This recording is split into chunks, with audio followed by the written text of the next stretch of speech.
En el nombre del Padre, y del Hijo, y del Espíritu Santo. Amén. Ponemos en tus manos, Señor, Amén. este momento de encuentro donde hacemos este recorrido en el camino eclesial para que podamos responder más y mejor como tus discípulos misioneros en este siglo XXI. Que todo lo que compartamos nos ayude a crecer para que podamos ser fiel a ese llamado del Señor. Por Jesucristo nuestro Señor. Amén. Amén. Bien, continuando con esta formación del camino eclesial, memoria, desafío y esperanza, vamos caminando ahora en esa línea que habíamos visto con el Papa Francisco.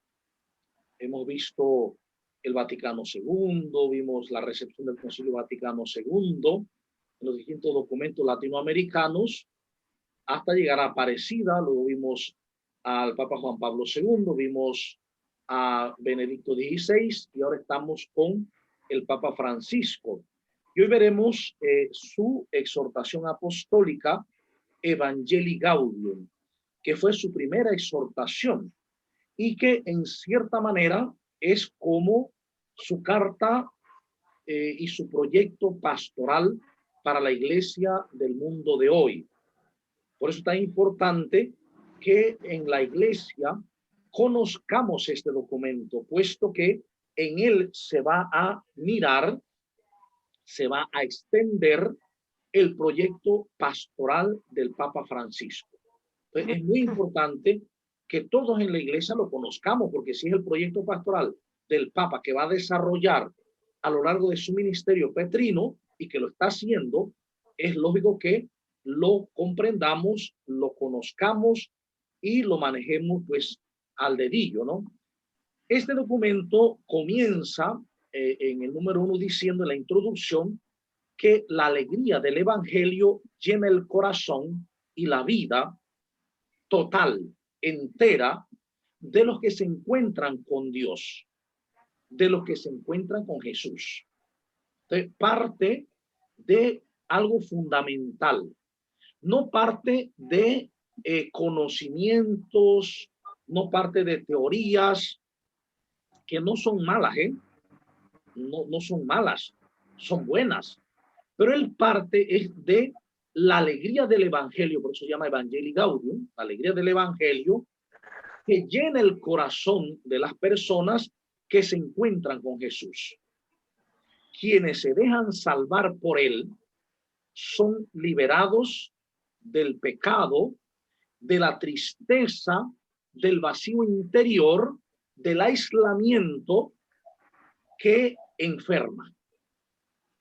Entonces, se presenta como lo fundamental el encuentro con Jesús. Ante todo, la vida cristiana es encuentro con Jesús. Y fíjese, ese encuentro tiene que darse ahora, aquí, en este momento. Ya no es el encuentro que muchas veces se pensaba post-mortem. No. El encuentro con Jesús es aquí y ahora. Porque Él viene a liberar del pecado, de la tristeza, del vacío interior y del aislamiento. Esto es fundamental. Es más, dice, con Jesucristo siempre nace y renace la alegría. Es decir, el Papa presenta el camino del Evangelio como alegría. Salir de los esquemas de que seguir el camino del Evangelio es tristeza, es una pelea constante, es una guerra, es un trabajo arduo. No. El encuentro con Jesús provoca alegría y esa alegría renueva y hay que comunicarla. Es una alegría que renueva la vida y hay que comunicarla a los demás. Por eso, dice, Él nos invita a cualquier cristiano de donde sea a que volvamos hacia Cristo y nos dejemos renovar por ese encuentro personal. Y va a decir que la iglesia tiene como proyecto esa alegría.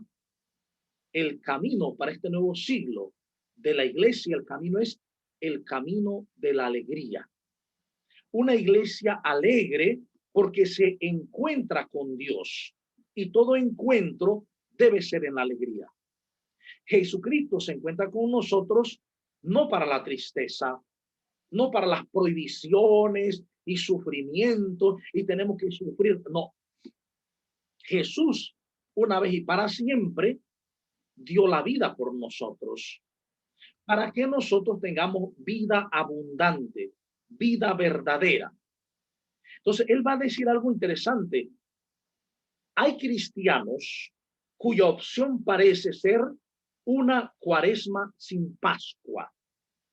Fíjense esto, él va a denunciar algo, dice, hay muchos cristianos cuya opción parece ser una cuaresma sin Pascua.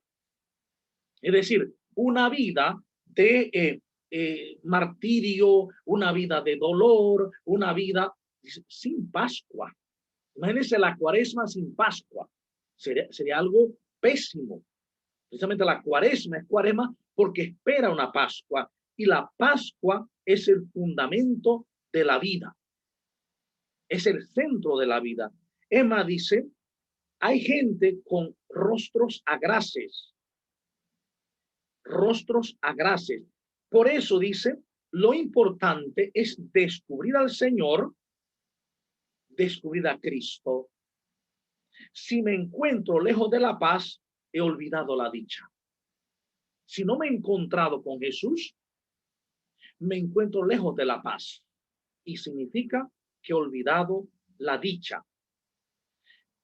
Pero dice, algo traigo a la memoria, algo que me hace esperar que el amor del Señor no se ha acabado, que el amor de Dios es perenne. Por eso invita a la dulce y confortadora alegría de evangelizar.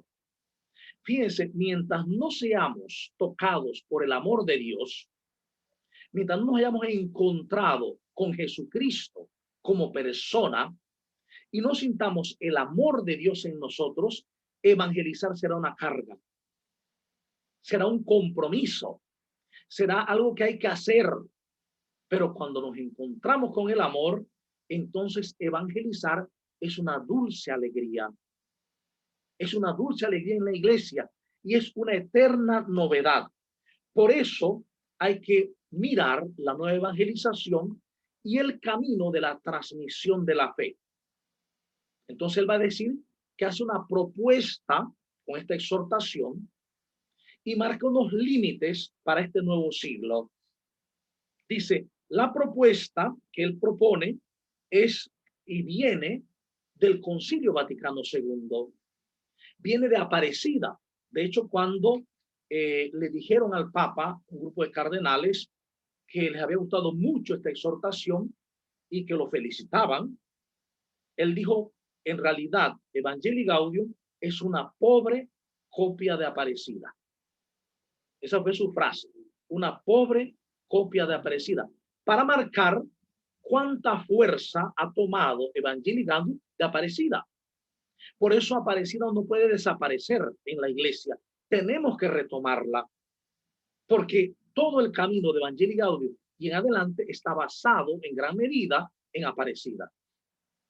Entonces, él va a decir que lo que él pide, lo que él está buscando es básicamente como 5, 6, 7 puntos, ¿no? La reforma de la iglesia en salida misionera. Una reforma de la iglesia va a marcar las tentaciones de los agentes pastoral. Una iglesia entendida como pueblo de Dios, la categoría bíblica que vimos ya desde el Concilio Vaticano II y decíamos, no es una categoría sociológica, es una categoría bíblica. Somos el pueblo de Dios. La homilía y su preparación, o sea, una nueva forma de homilía, la inclusión social de los pobres, la paz y el diálogo social y las motivaciones espirituales para una tarea misionera. Desde estas propuestas, él desarrolla 5 capítulos en esta exhortación. El primer capítulo es la transformación misionera de la iglesia. La iglesia tiene que transformarse, pero una transformación desde dentro. Y parte diciendo que evangelizar es un mandato de Jesús. Ese mandato que está en Mateo 28, 19, 20. Vayan y hagan que todos los pueblos sean mis discípulos, ¿ve? Bautizándoles en el nombre del Padre y del Hijo y del Espíritu Santo y enseñándoles todo lo que yo les he mandado a ustedes. Es decir, la iglesia que Jesús funda, cuando hablamos de iglesia, de eclesía, la asamblea, hay que recordar aquella Cajal Yahvé que Dios instituyó desde Israel en el Sinaí, la asamblea reunida, y tiene una función, pero desde Jesús, la asamblea ha de ser una iglesia en salida. Por lo tanto, la propuesta primera en este capítulo es la iglesia en salida. La alegría del evangelio que llena la vida de la comunidad, de los discípulos, es una alegría misionera. Es una alegría que tiene que llevarnos a salir, incluso en este tiempo de pandemia, salir digitalmente, salir a otros. Pero no podemos salir sino desde esa alegría, desde la potencialidad de la palabra, desde la potencialidad del evangelio. ¿Sí? Entonces, la intimidad de la iglesia con Jesús es una intimidad itinerante y es una comunión que esencialmente ha de llevarnos a anhelar lo mismo que Jesús. Ir al mundo y llevar la experiencia del amor inclusivo de nuestro Padre. Por eso, entonces, él va a invitar a que hagamos un proceso desde el principio, que es primerear, involucrar, acompañar, fructificar y festejar. Dice, la iglesia tiene que primerear. Y él pide perdón porque ha usado un neologismo. No es una palabra que estaba en el diccionario. Él usa este neologismo, primerear, para decir que tenemos que tomar iniciativa sin miedo. Dice, el mundo toma la iniciativa regularmente. Ahora a la iglesia le toca primerear, tomar la iniciativa. Y tras de esta iniciativa, que solo viene del encuentro con Jesucristo y del dejarse llevar por el Espíritu Santo, está llamada entonces a fructificar, está llamada a incluir, a acompañar, a involucrarse y a festejar. Hay que hacer esos pasos en la iglesia. Primerear, y esto tiene que llevarnos a involucrarnos a lo que se llama tener olor de oveja, que ya lo ha dicho Benedicto XVI, pastores con olor a oveja. Involucrarnos, acompañar a las personas. Y fíjense, esto implica todo un trabajo, porque cuando tú decides acompañar, te vas a comprometer con la gente. Y todo eso para fructificar y luego festejar. La iglesia es festejo ante todo en la Eucaristía. Es siempre en la Eucaristía donde se festeja todos los frutos de la evangelización. Todos los frutos del darse, del servir, del acompañar. Esto involucra entonces algo nuevo, que ya Aparecida lo había dicho. Una pastoral en conversión. La conversión pastoral de Aparecida, él la llama una pastoral en conversión. Es decir, la iglesia tiene que convertirse pastoralmente. Y ese primer paso de convertirse está en la iglesia en salida. Esto no puede postergarse, es impostergable. La iglesia, si quiere ser fiel al mandato de Jesús, tiene que ser iglesia en salida. Tiene que aceptar esta renovación eclesial. Las instituciones eclesiales tienen que renovarse para mostrar a un Dios compasivo y misericordioso. La iglesia no puede ser una aduana de sacramentos, una aduana de la gracia, dice el Papa. La iglesia no es la que cierra y está controlando. La iglesia es la que lleva el amor de Jesús, la misericordiosa acción del Padre a través de Jesús a todos los seres humanos, a todas las personas. Por eso va a decir que el obispo ha de ser aquel que debe fomentar la comunión misionera en la diócesis. Ha de ser el hombre de la comunión. Y desde el obispo, los presbíteros, los diáconos y todo el pueblo de Dios, desde el corazón del evangelio, desde la experiencia del evangelio. Recuerden que evangelio se traduce como buena nueva, pero le falta un pedacito a esa traducción, porque es buena nueva del triunfo de Dios. El evangelio es evangelio porque es buena noticia de un triunfo.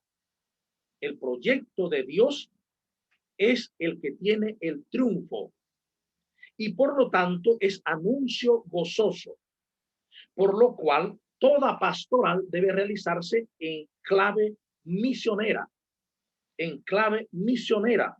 Si no es en esta clave misionera, entonces retrocedemos, porque la iglesia no puede quedarse encerrada en los escritorios o en las casas curales o en los conventos o en las sacristías. La iglesia tiene que brillar con la fuerza y la atracción del evangelio, de tal manera que lo que decía Aparecida, fomentemos una atracción fascinante en las personas, y esa misión tiene que encarnarse en los límites humanos, sobre todo llegar a los excluidos de la sociedad, a los que están excluidos de la tecnología, excluidos de el desarrollo. Allí hay que llevar el mensaje del triunfo de Jesús y dar a ver que la iglesia es una madre de corazón abierto. La iglesia es madre de corazón abierto. Es iglesia, es madre con puertas abiertas. Y el Papa pide que las iglesias estén con las puertas abiertas. La gente pensó que era que había que abrir los templos y dejar las iglesias abiertas. No está hablando de la iglesia física nada más. Ante todo, la física como el templo, como la gente la confunde. El Papa está hablando de la iglesia comunidad, de la iglesia pueblo de Dios, que ha de estar con las puertas abiertas. No se le cierra a nadie. La iglesia es iglesia llamada siempre a ser casa abierta del Padre.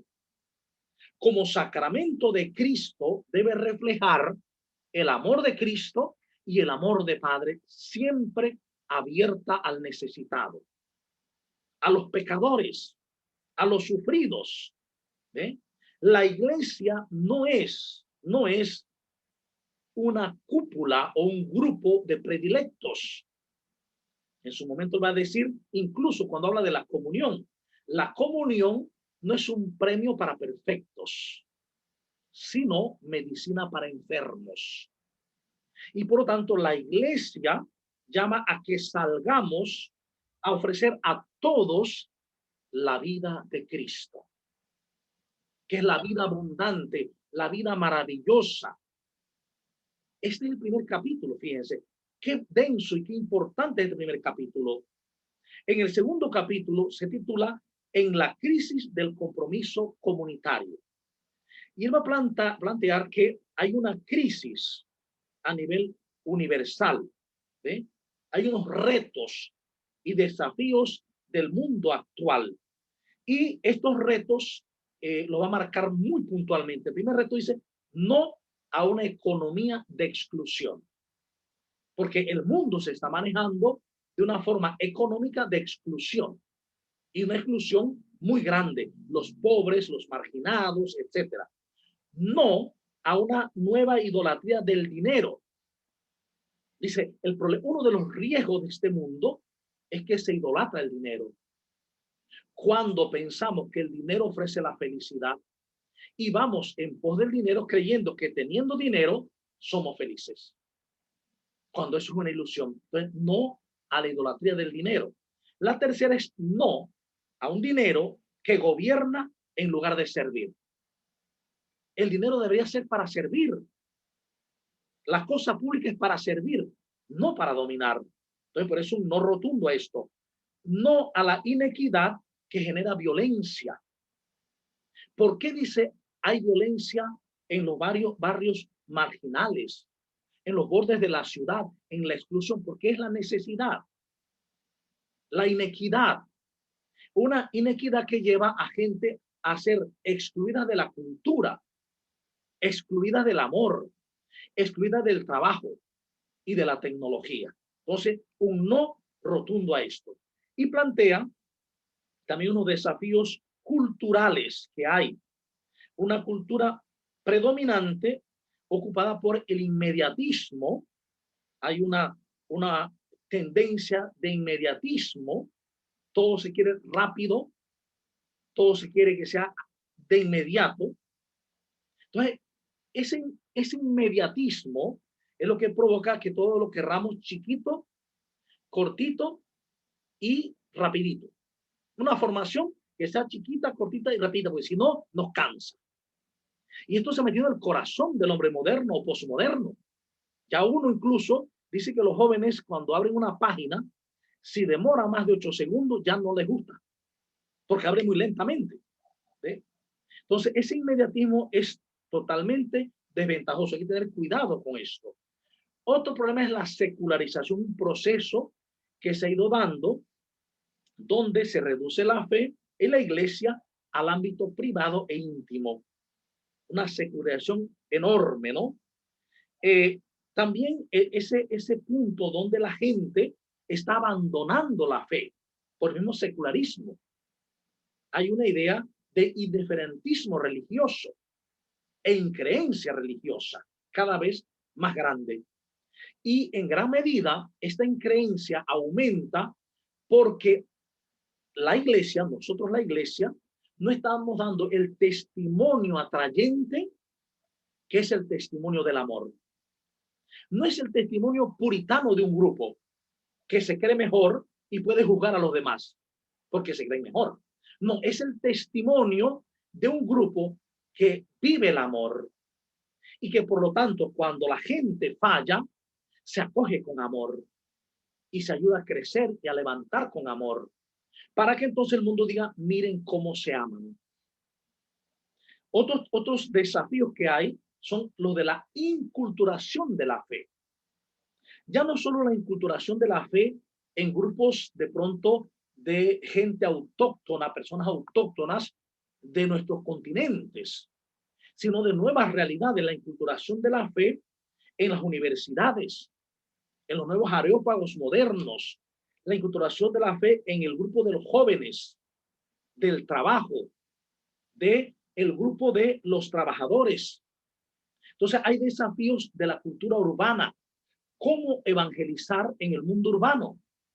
Ya nosotros en nuestra pequeña ciudad ya podemos hablar de un mundo urbano y de características urbanas, donde no es lo mismo que las características rurales donde la gente duerme de noche, trabaja de día. Acá el mundo se cambia. Hay gente que trabaja de día y duerme de noche. Hay gente que trabaja pues mucho tiempo, 24 horas, y entonces tiene otro tiempo libre. Entonces, hay diferentes formas de vivir. Entonces, ¿cómo inculturar el evangelio en estos espacios? Y cómo llegar hoy a estos mundos, a estos areópagos modernos. Otro elemento que el Papa señala en este segundo capítulo son las tentaciones de los agentes de pastoral. Las tentaciones. O sea, hay muchas cosas que están tentando a la gente de pastoral. Uno es el tema de que todo lo queremos hacer como se hacía antes.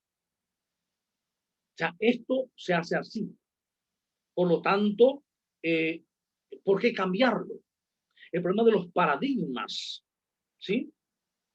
¿Cómo cambiar los paradigmas de esto se ha hecho así siempre y hay que seguir haciéndolo así? Es una gran tentación. La tentación de la cultura globalizada que puede también enfermarnos a nosotros, ¿sí? Que puede llevarnos a ese mundo de consumismo y olvidar el mundo de la fe, que es dar la vida por los demás. Hay un desafío también de una espiritualidad misionera. Necesitamos desarrollar una espiritualidad misionera. Es decir, necesitamos llegar a tener los mismos sentimientos de Cristo, porque solo así tendremos identidad cristiana. San Agustín decía, lo cristiano del cristiano es Cristo. Por lo tanto, el anhelo de cada cristiano, de cada cristiana, de ser tener los mismos sentimientos de Cristo. Deberíamos anhelar tener los mismos sentimientos de Cristo, porque como bautizados hemos optado, hemos aceptado ser otros Cristos. Entonces va a decir, no a la sedia egoísta, no a la sedia egoísta. Cuando más necesitamos un dinamismo misionero que lleve sal y luz al mundo, muchos laicos sienten el temor de que alguien les invite a realizar una tarea apostólica. Cuando decimos en el templo, a ver, levanten la mano los que quieren ir a misionar hoy. Entonces la gente baja la cabeza. La sedia egoísta. ¿Y por qué la sedia egoísta? Porque no nos hemos encontrado con Jesús. Hasta que no nos encontremos con Jesús, no viviremos la alegría de poder ser misioneros, discípulos misioneros de Cristo. No al pesimismo estéril. La alegría del evangelio es esa que nada ni nadie nos podía quitar. Que ya dice Juan 16:22. Los males de nuestro mundo y los de la iglesia no deberían ser excusa para reducir nuestra entrega y nuestro favor a los demás. Miremoslo como desafíos para crecer. Los problemas en la iglesia son desafíos para crecer, no al pesimismo de pronto estéril. Ah, que estamos mal, todo está mal. Hay que verlo como oportunidad para crecer. Y sí a las relaciones nuevas que genera Jesucristo. Jesucristo relaciona al ser humano, despierta en nosotros relaciones nuevas, nos capacita para el ideal cristiano, que es el mismo ideal de Jesús. Es que la iglesia no tiene un ideal distinto de Jesús, porque si Cristo es la cabeza y nosotros somos el cuerpo, el ideal de la cabeza tiene que ser el ideal de Jesús. Por eso necesitamos tener los mismos sentimientos de Cristo. El Papa también va a decir no a la mundanidad espiritual. Él va a decir que esta mundanidad espiritual que se esconde detrás de apariencia de religiosidad, ¿sí? E incluso de amor a la iglesia, es buscar en lugar de la gloria del Señor, la gloria humana. Es decir, en el mundo de la iglesia se mete el buscar la gloria humana, buscar los elementos de servicio o los ministerios de servicio como ministerios de gloria humana. Yo soy ahora, yo soy esto, yo soy lo otro. Entonces, cuando nosotros buscamos los ministerios de servicio como gloria humana, de superioridad, entonces caemos en una mundaneidad espiritual. Aquello que Jesús dijo, entre ustedes no puede ser así. El que quiera ser grande tiene que ser más pequeño y servidor. Y el que quiera ser el primero tiene que ser el último. No a la guerra entre nosotros. Entonces, él denuncia cómo hay una guerra en las comunidades. Muchas comunidades viven una verdadera guerra, ¿sí? Dentro del pueblo de Dios y de las comunidades, ¿cuántas guerras hay? ¿Cuántas peleas? El mundo de guerra y violencia interna, de un individualismo espiritual que es erróneo, ¿sí? Entonces hay que buscar a los que están heridos por las divisiones históricas. Hay que buscar la unidad. Y señala también otros desafíos eclesiales que hay en la actualidad, por ejemplo, desafíos muy fuertes como la reivindicación de la mujer. Dice, es importante reivindicar a las mujeres en la iglesia. La mujer es esencial en la iglesia de Cristo. Entonces, él, aunque dice el sacerdocio reservado a los varones como signo de Cristo, esposo que se entrega en la Eucaristía, es una cuestión que no se pone en discusión por ahora, ¿no? Pero puede volverse particularmente conflictiva si se identifica demasiado con la potestad sacramental, con el poder. Entonces, hay que tener cuidado con esto. Otro desafío es la pastoral juvenil. ¿Cómo llegar a los jóvenes hoy? Y él plantea hacer un nuevo programa desde el Evangelio que atrae. Desde el Evangelio que atraiga a los jóvenes. No es fácil, dice, trabajar con los jóvenes de hoy, que la mentalidad es distinta a la de ayer. Pero qué bueno es que los jóvenes sean callejeros de la fe y enseñarles a ser callejeros de la fe, felices de llevar el mensaje a la calle, ¿sí? Dice también que hay que pues, hacer un diagnóstico y hay que superar con audacia todos los presupuestos que tenemos con ellos y que hay que superarlos, que no son responsables, que no les gusta hacer nada, no, hay que creer en los jóvenes. El capítulo 3 lo va a marcar con el anuncio del evangelio. Dice que todo el pueblo de Dios anuncia el evangelio. Va a tomar esto también de Aparecida, de discípulos misioneros y de todos los cristianos en estado permanente de misión. Ese estado permanente de misión, él va a decir, todo el pueblo de Dios anuncia el evangelio. Es decir, un pueblo para todos. Pero para que el pueblo haga eso, sea enviado con alegría, tiene que haber tenido la experiencia con alegría de Jesús. Es imposible que el pueblo sea todo para todos si no ha tenido la experiencia con Jesús. Y por lo tanto, no puede anunciar la salvación. Esta salvación que realiza Dios y anuncia gozosamente a la iglesia. Dios ha gestado un camino para unirse a cada uno de los seres humanos de todos los tiempos. Nadie se salva solo. Aquí también marca lo que va a decir luego en Christus Vivit y va a decirlo también en Fratelli Tutti. Nadie se salva solo, ¿sí? No somos para salvarnos solo, ni como individuo aislado, ni con sus propias fuerzas. ¿Por qué razón? Dice, Dios nos atrae teniendo en cuenta la trama compleja del ser humano. La iglesia es el pueblo de Dios y la salvación es gratuita. Nadie puede salvarse. Esto es importantísimo también. Por lo tanto, es un pueblo, el pueblo de Dios, con muchos nosotros. El pueblo de Dios no se ve yo, es un nosotros. Y por lo tanto, es una llamada a mirar la diversidad en la unidad. No es hacer uniformismo, no, es mirar la diversidad en la unidad, donde todos aprendemos a ser discípulos misioneros de Cristo.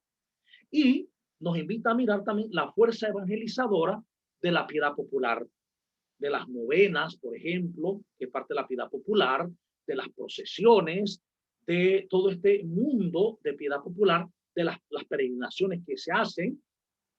No hay que eliminarlas, sino evangelizarlas para obtener pues la fuerza evangelizadora que tienen esta piedad popular. Es importante también reconocer esto. Y nos invita a que la evangelización, la nueva evangelización, sea persona a persona. De persona a persona, como dice Aparecida. La nueva evangelización, el continente en estado permanente de misión, no era organizar misiones al estilo antiguo. Y la gente dice, bueno, es que nos quedamos esperando la misión continental. Es que no era hacer una misión al estilo del 92, donde se eligen unos misioneros para ir a los pueblos. Era que cada uno, y es que cada uno nos hagamos ante todo conscientes de que somos discípulos misioneros de Cristo. Cada bautizado, cada bautizada es discípulo misionero de Cristo. Por lo tanto, llamado a evangelizar de persona a persona, en particular desde el amor. La manera de evangelizar de persona a persona es a través del amor, porque entonces los otros dirán, miren cómo se aman. Yo quiero vivir como viven ellos, cuando de persona a persona nos tratamos con amor. Mirar el carisma al servicio, los carismas al servicio de la comunión evangelizadora. Los carismas no son para dividir la comunidad. Yo tengo un carisma y soy mejor que el otro porque tiene otro carisma. No, son diferentes carismas al servicio de la comunión evangelizadora, de la comunión de ese grupo comunitario, de esa comunidad. Entonces, mirar el tema de la cultura, pensamiento y educación, donde podemos mirar las universidades, los colegios, y ahí hay que llegar con el mensaje de la alegría del evangelio. Entonces va también a marcar la alegría del evangelio en la celebración eucarística, concretamente en el anuncio del evangelio con la homilía. Él llama a unas homilías que hablen de la palabra, que hablen de la alegría del Señor y de su salvación. Debe ser una intensa y feliz experiencia del Espíritu. Es decir, la homilía no es para regañar. La homilía no es para llevar a la gente mis inquietudes de preocupación y de regaño, no. Es una intensa experiencia del Espíritu, una reconfortante oportunidad para el encuentro con el Padre a través de la palabra. Debe ser una fuente constante de renovación y crecimiento. Eso es la homilía. Por lo tanto, volver a una predicación abierta al Espíritu Santo y que sea el Espíritu Santo el que la realice. También mirar el contexto litúrgico. Invita a que las homilías se hagan según el contexto litúrgico, los tiempos litúrgicos. Y también que la homilía nos llame a una conversación de la madre, es decir, de la iglesia, ante todo. Una conversación entre los hijos de la iglesia con la madre, con aquella que es experta en humanidad. También ver las palabras que hacen arder los corazones. ¿Cuáles son las palabras que hacen arder los corazones? Esas palabras hay que darlas al pueblo. Y son las palabras del amor de Dios. De un encuentro con el amor de Dios, con el Dios compasivo y misericordioso. Dios es ante todo amor misericordioso. Por lo tanto, llama a que la predicación se prepare, a una preparación de la predicación. No decir cualquier cosa, hay que prepararse porque es desde la palabra de Dios. Y en este sentido, entonces nos llama a un culto a la verdad. El primer paso para la predicación es la invocación al Espíritu Santo, que es el Espíritu de la verdad. Y por lo tanto, predicar la palabra es culto a la verdad, porque anunciamos la verdad de Jesús, la verdad que hay que entender, la verdad de lo que Dios quiere para nosotros, que está en las Sagradas Escrituras y que se condensa en ese querer de Dios. Dios quiere que todos los hombres se salven y lleguen al conocimiento de la verdad. Entonces hay que realizar, dice, esa misión persona a persona como personalización de la palabra. Personalizarla, ir uno a uno. Es una experiencia magnífica. La última vez que estuve en Bogotá, hace un año, precisamente hace un año estaba por allá, nos hicieron un ejercicio en la evangelización de la pastoral urbana y nos mandaron a la ciudad de Bogotá para que nos encontráramos uno a uno con cualquier persona y fuéramos capaces de anunciarle el querigma a esa persona desconocida, uno a uno, y ser capaces de impactarlos con el mensaje amoroso de Dios. Esto es importantísimo, Para ello, entonces, hay que hacer una lectura espiritual de los textos de la Biblia. Hay que hacer un estudio bueno de la Biblia para poder decir lo que dice realmente la Biblia, lo que quiso decir, no lo que parece haber dicho muchas veces, ¿no? Entonces hay que afinar el oído del pueblo también. Se llama afinar el oído del pueblo. El pueblo necesita aprender a escuchar, porque de hecho el primer camino de Jesús y de todos los que han llevado a cabo la obra de Dios tiene los mismos pasos: escuchar a Dios, creerle a Dios, obedecer a Dios, engendrar a Dios, vivirlo, vivir esa palabra y anunciar a Dios, anunciar esa palabra. Entonces, buscar los recursos pedagógicos también invita y llama a una evangelización para la profundización del querigma. El Papa va a buscar, a tomar lo que decía Aparecida, la importancia del querigma, y llama a una catequesis que sea querigmática y mistagógica, que lo va a desarrollar luego ahora en el reciente documento, el nuevo compendio, nuevo directorio general para la catequesis. Una catequesis querigmática y mistagógica. El acompañamiento personal de los procesos. Invita, por lo tanto, a no ver las catequesis como prerequisito para un sacramento, sino a ver las catequesis como procesos, donde se acompaña a la persona en la experiencia de Jesús, a que tenga una experiencia viva con Jesús y por lo tanto a una vida en torno a la palabra de Dios. La catequesis debe estar fundamentada en la palabra de Dios, para que el catequizando vaya fundamentando su vida y centrándola en la palabra de Dios. El capítulo 5 lo va a dimensionar sobre la dimensión social de la evangelización como compromiso social, un reino que nos reclama ir a los pobres, a la sociedad que sufre, a los pobres, a los necesitados, y por lo tanto una iglesia que se abre a las cuestiones sociales. Unidos a Dios, escuchamos un clamor. Ese clamor del Éxodo que dice, unidos a Dios, escuchamos el clamor de los pobres y nos volcamos desde la solidaridad y sobre todo desde el anuncio liberador del Evangelio. Porque el Evangelio es liberador del ser humano, porque libera sus corazones y sus mentes. Esa fidelidad al Evangelio es importante para no correr en vano.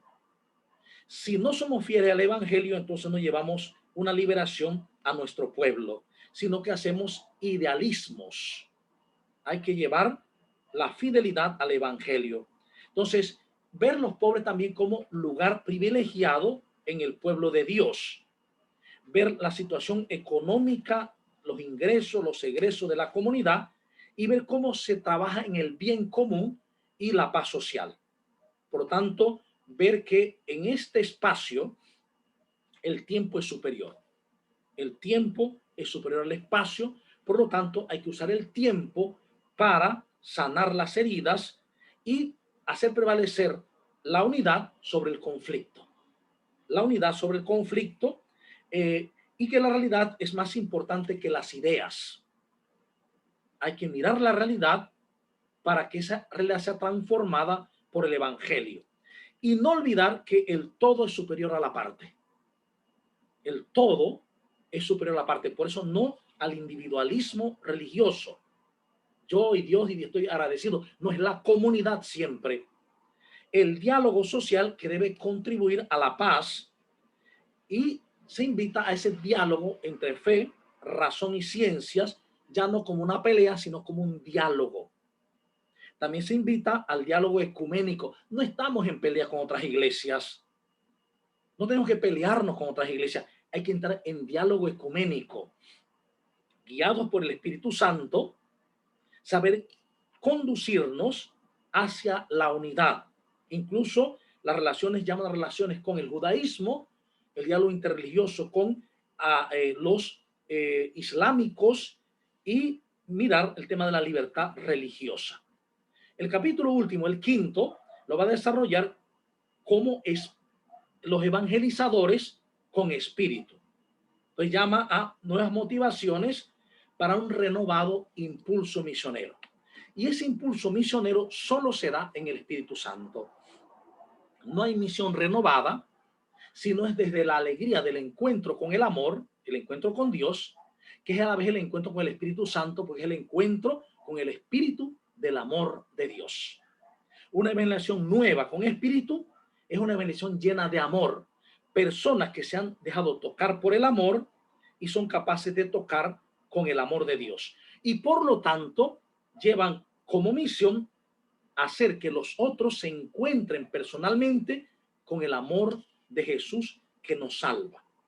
Y por lo tanto, esta experiencia nueva de evangelización desde el amor lleva a un gusto espiritual de ser pueblo de Dios. El gusto espiritual de ser pueblo de Dios, de ser pueblo amado por Dios, de haber optado por creerle a Dios. Entonces es una misión en el corazón del pueblo, en el corazón de la vida, y abarca toda la vida.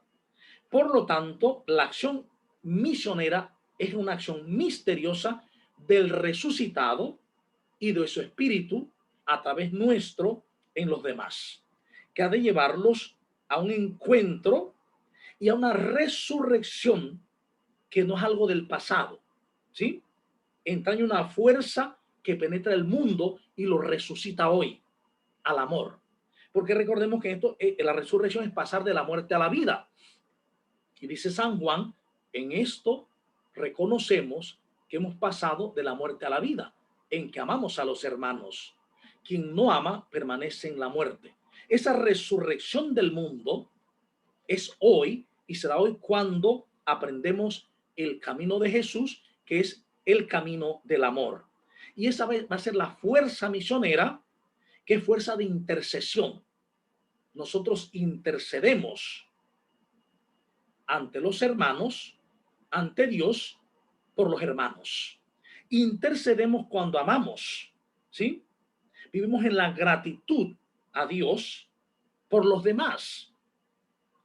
Esa intercesión, ante todo, es una intercesión agradecida, porque descubrimos que los otros son riqueza para los demás, que toda persona es una riqueza para mí, que todos somos hermanos.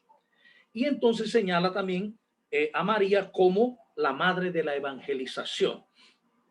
Y la llama la mujer de la prontitud, la madre de la prontitud, porque ella prontamente va a anunciar el evangelio y es un regalo de Jesús a su pueblo. Ella es la estrella de la evangelización, no podemos olvidar, en cuanto nos acompaña a evangelizar y nos invita a decir lo que Jesús dijo y a hacer lo que Jesús diga. Siempre, ¿no? Entonces, María sabe reconocer las huellas del Espíritu de Dios en los grandes acontecimientos y por eso es modelo de iglesia. María como compañera de camino, como madre amorosa, que continuamente nos invita a reconocer la promesa de Jesús y a hacer lo que Él nos dice. Y el documento se cierra con una oración muy hermosa que realiza el Papa Francisco. Entonces, con esto cerramos la presentación de Evangelii Gaudium y miramos ya todo lo que hemos dicho puede darnos una idea de ese proyecto pastoral del Papa Francisco. ¿Hacia dónde quiere el Papa que vayamos? Hacia la centralidad del Evangelio de Jesús y a la centralidad, a la primacía del encuentro con Jesús, que es encuentro con el Padre, porque quien ve a Jesús ve al Padre. Entonces, bien, cerramos aquí y damos oportunidad si hay algún comentario respecto a esta exhortación apostólica, Evangelii Gaudium, la alegría del Evangelio, o alguna pregunta sobre este proyecto pastoral del Papa Francisco.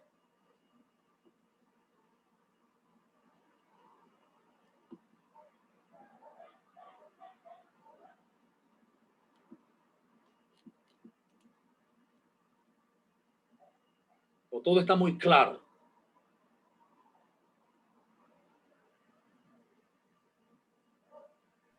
Buenas noches, padre.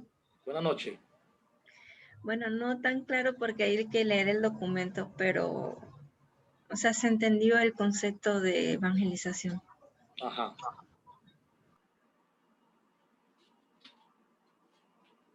¿Alguien más? Muchas gracias. Ritzi. Buenas noches, padres. Buenas noches, hermanos. Yo lo había leído cuando usted en el instituto lo leí, no recuerdo en qué materia usted nos lo dio y nos pidió que lo leyéramos, o no sé si fue que lo sugirió y lo leí. Entonces, ahora que lo escuchaba, sí recuerdo pues algunas cosas que había leído, pero es como, ¿cómo le digo? Es como un renovarse, y lo que quería decir es que es bueno siempre releer. Sí lo leí, pero hay que releerlo. Yo recuerdo que cuando lo leí, sobre todo al inicio, que hablaba mucho de la alegría, el Papa, eso era lo que más me motivaba, me animaba y me gustó. Entonces, pues solamente eso, que aunque uno lo haya leído, es importante releerlo. Exactamente, gracias. La iglesia, dice el Papa, debe estar marcada por la alegría. Pues recordemos que muchas veces la experiencia de mucha gente es que la iglesia es como triste, deprimente, a veces incluso en los cantos, en la forma de... No, la iglesia debe ser una iglesia de alegría. ¿Por qué? Porque vive el triunfo del resucitado. Ya Jesús triunfó. Él murió y resucitó y venció el pecado, la muerte y el mal, a Satanás. Ya él ha vencido todo. Entonces la iglesia vive esta alegría, que es la alegría del amor, claro. ¿Alguien más? Gracias, muchas gracias, Anet.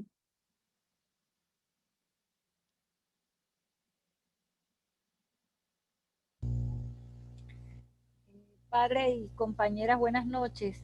Buenas noches. Eh, Usted mencionaba hace un rato que es muy importante asumir los compromisos cuando trabajamos en las distintas parroquias o capillas donde estemos. Entonces, eso es importante porque también decía en algunas reuniones anteriores el asunto del fascinar.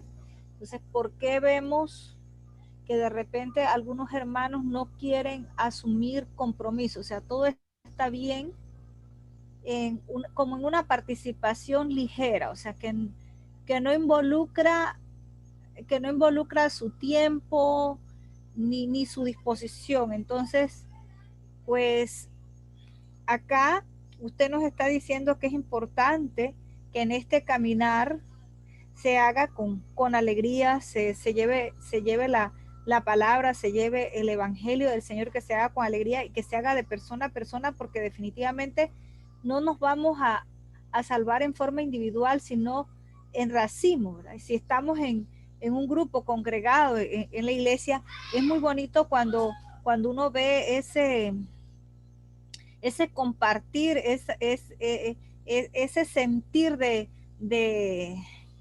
hermandad entre todas las personas, donde si a usted le pasa algo, a mí me preocupa, si al otro le pasa algo también, y estamos todos allí. Entonces, la pregunta que le hago es, o sea, que usted nos dé algunas sugerencias basándose en el Evangelii Gaudium.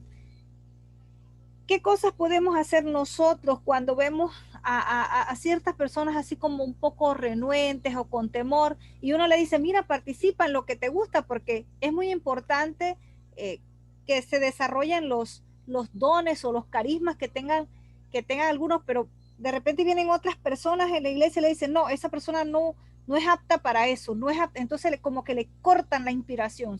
¿De qué manera nosotros que estamos en este estudio con usted podemos fascinar, o sea, de tal forma que atraigamos más personas para que desarrollen sus carismas, para que estén convencidos de que es muy importante esa evangelización de persona a persona? O sea, independientemente en el ambiente donde yo me desenvuelva, en el trabajo, en mi casa, en mi familia, donde sea, que yo lleve esa palabra llena de alegría de que el Señor vive en mí. Bueno, tú misma te has dado la respuesta y no te has dado cuenta, porque has dicho cómo hacer para atraer personas y desarrollen sus carismas. Precisamente, cuando las personas vienen a la comunidad, lo primero que es favorable para esa llegada es que vean que nos amamos. Primero, la primera fascinación es una comunidad que se ama. Segundo, que desarrollen los carismas haciendo procesos. Porque a veces nos equivocamos y queremos que una vez una persona asuma roles cuando no se ha desarrollado ella. Por lo tanto, eso puede pasar algo. Por ejemplo, una persona que no desarrolla, no hace procesos, entonces se carga de trabajo y después le dicen, oye, ¿cómo estás? Y le dice, aquí cargada de trabajos. Tengo mucho trabajo con el padre. Oiga, eso no anima a nadie. Entonces yo mejor no me meto, porque meterse ahí es llenarse de problemas, de trabajo. Y eso se debe a que no tengo la experiencia personal con Jesús. Porque si tengo la experiencia personal con Jesús, lo que va a marcarme es la alegría. Y el trabajo que realice lo haré con alegría. Entonces, ¿a dónde hay que ir? ¿Qué es lo que tenemos que hacer todos? Los laicos, los santos laicos, las santas laicas y los pastores. ¿Qué es lo que tenemos que hacer? Necesitamos, en ese proceso de cada uno, acompañar al encuentro personal con Jesús. Sin ese encuentro personal con Jesús, nadie va a disfrutar llevar a cabo un ministerio, un servicio en la iglesia. Entonces, lo más importante es el encuentro personal con Jesús, que decía al inicio, que renueva la alegría. Entonces, cuando alguien llega, tenemos que estar pendientes de acompañarlos. No es que yo sé más, no es que soy mejor, no. Voy a acompañarte al encuentro con Jesús. ¿Sí? Gracias, Padre. Para servir. ¿Alguien más?